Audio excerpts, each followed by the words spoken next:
ایسے لوگ جن کو اللہ کے ذکر اور نماز پڑھنے اور زکات دینے سے نہ سوداگری غافل کرتی ہے نہ خرید و فروخت، وہ اس دن سے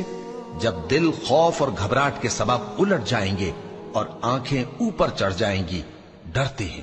تاکہ اللہ ان کو ان کے اعمال کا بہت اچھا بدلہ دے اور اپنے فضل سے زیادہ بھی عطا فرمائے۔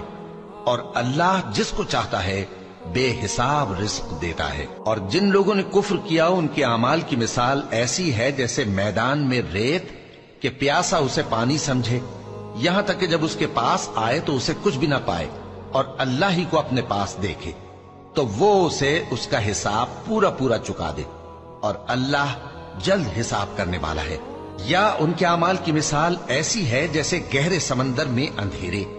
جس پر لہر چڑھی چلی آتی ہو اور اس کے اوپر اور لہر آ رہی ہو اور اس کے اوپر بادل ہو، غرض اندھیرے ہی اندھیرے ہوں، ایک پر ایک چھایا ہوا، جب اپنا ہاتھ نکالے تو کچھ نہ دیکھ سکے۔ اور جس کو اللہ روشنی نہ دے اس کو کہیں بھی روشنی نہیں مل سکتی۔